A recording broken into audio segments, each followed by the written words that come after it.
ఈరోజు సాక్షి ఫ్రంట్ పేజీలో ఒక సంచలన హెడ్డింగ్ అనిపించింది. చరమ గీతమే లక్ష్యంగా ఆంధ్ర ఆంధ్ర యూనివర్సిటీ ఖజానాకు బాబు చిల్లు అని. మనకి ఇది చాలా ఆసక్తి కలిగించే కథనం. ఎందుకంటే నిన్నటికి నిన్న ఆంధ్ర యూనివర్సిటీ 100 ఏళ్ల వేడుకకు వెళ్ళిన చంద్రబాబు నాయుడు గారు, నేను యూనివర్సిటీకి 500 కోట్ల రూపాయలు ఇస్తాను అని చెప్పి ఘనంగా ప్రకటించారు. కోర్స్ చంద్రబాబు నాయుడు గారి మాటలు నిజమయ్యేది చాలా తక్కువ సందర్భంలోనే అనుకోండి, అది వేరే విషయం. అయితే ఆ విధంగా ప్రకటించారు. అయితే ఈరోజు రాసిన ఈ కథనంలో 500 కోట్లు ఇచ్చే ఆ మాటలు పక్కన పెడితే, గీతం యూనివర్సిటీకి సంబంధించిన 300 కోట్ల మేర చూడు, ఆంధ్ర యూనివర్సిటీ అంటే మనకి గీతం యూనివర్సిటీ అనే వచ్చేస్తుంది, అట్లా తయారు చేసేసారేమో దాన్ని. ఆంధ్ర యూనివర్సిటీకి చెందినటువంటి 300 కోట్లను, అంటే ఆంధ్ర యూనివర్సిటీ అకౌంట్లో ఉన్న 300 కోట్ల నిధులను చంద్రబాబు నాయుడు గారి ప్రభుత్వం కాజేసిందని, ఈ నిధులు 150 కోట్ల చొప్పున 2 విడతల్లో రాష్ట్ర ఖజానాకు చంద్రబాబు ప్రభుత్వం జమ చేసుకుంది అని ఈ కథనం రాసుకుంటూ వచ్చారు. మరి ఎందుకు జమ చేసుకున్నారు, ఏ ప్రాతిపదికన జమ చేశారు? ఈ వార్త చదవగానే ఫస్ట్ మనకు అనిపించింది, మరి పాలకవర్గం, అదే యూనివర్సిటీలో ఏ నిర్ణయం తీసుకోవాలన్నా పాలకవర్గం ఆమోదం తప్పనిసరి కదా. మరి పాలకవర్గం ఏం చేస్తుంది అనుకునే ప్రశ్న మనకు వచ్చేలోపే దానికి కూడా వీళ్ళు సమాధానం రాసుకుంటూ వచ్చారు. ఏ నిర్ణయాలకైనా పాలకవర్గం నుంచి అనుమతి తీసుకోవాల్సి ఉంటుందని. అయితే గతంలో గీతం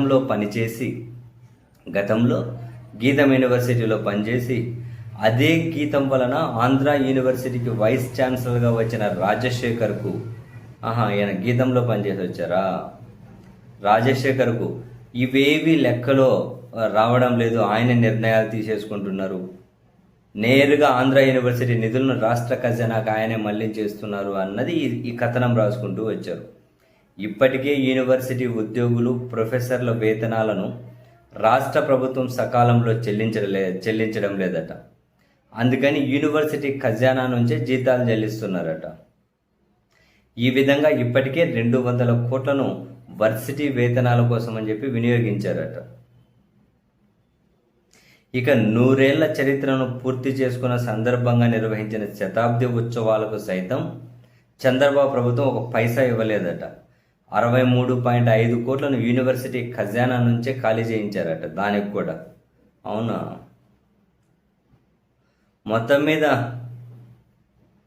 ఆంధ్ర యూనివర్సిటీకి చరమగీతం, అంటే దాన్ని బలహీనం చేసి గీతం యూనివర్సిటీని బలపరచాలనే ప్రయత్నాలు చేస్తూ ఉన్నారు అన్నది ఈ కథనం. దీనికి చాలా రాసుకుంటూ వచ్చారు. ఇప్పటికే గీతం యూనివర్సిటీ ఆక్యుపై చేసుకున్న 5,000 కోట్ల విలువైన భూములను మళ్ళీ కబ్జా చేసిన గీతంకే క్రమబద్ధీకరించేశారు అని.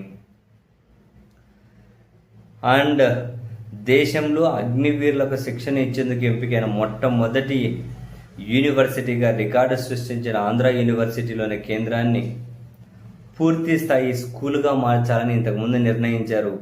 అయితే చంద్రబాబు ప్రభుత్వం వచ్చిన తర్వాత ఆ శిక్షణా కేంద్రాన్ని ఏకంగా మూసేశారని, దీంతో సెంటర్ డైరెక్టర్ ప్రొఫెసర్ నిరంజన్ తన పదవికి రాజీనామా చేస్తే సమన్వయకర్త ఉజ్వల్ వంటి నిపుణులు యూనివర్సిటీని వీడి వెళ్ళిపోయారని, ఇక యూనివర్సిటీలో బాగా డిమాండ్ ఉన్న దూర విద్యలో అందించే రక్షణ రంగ కోర్సులను ఎత్తేశారని, తద్వారా ఆ అడ్మిషన్లన్నీ సహజంగానే గీతం వంటి ప్రైవేట్ సంస్థలకు మళ్లించేలా చేశారని,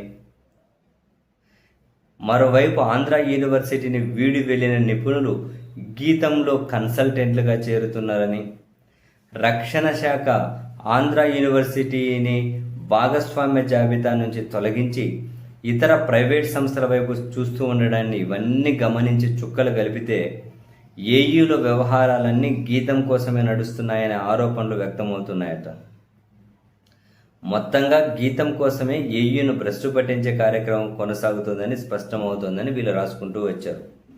అవి ఒకటే కాదంట, ఇప్పుడు 63.5 కోట్లు ఈ శతాబ్ది ఉత్సవాల ఖర్చు గీతం నుంచి, మళ్ళీ గీతమే అంటాం, ఆంధ్ర యూనివర్సిటీ నుంచే ఖర్చు చేయించడమే కాకుండా ఆ యూనివర్సిటీ ఖజానాలో ఉన్న డబ్బు తీసుకున్నారు అని చెప్పి వీళ్ళు రాసుకుంటూ రావడమే కాకుండా, ఇంతకుముందు 2016లో జరిగిన ఒక ఏయూ అల్యూమిని అసోసియేషన్ సమావేశంలో సీఎం హోదాలో అప్పుడు కూడా చంద్రబాబు గారు 13.9 కోట్ల మేర మ్యాచింగ్ గ్రాంట్ ఇస్తానని హామీ ఇచ్చారట. అల్యూమిని అసోసియేషన్ కార్పస్ ఫండ్కు 10 కోట్లు నేరుగా కేటాయిస్తామని చెప్పారట. ఆయన ఇప్పటి వరకు ఒక్క పైసా కూడా ఇవ్వలేదు. ఇప్పుడు మళ్ళీ 500 కోట్లు ఇస్తానని చెప్పి భీరాలు పలుకుతూ ఉన్నారు అని విద్యావేత్తలు విమర్శిస్తున్నారు అంటూ కథనం రాసుకుంటూ వచ్చారు.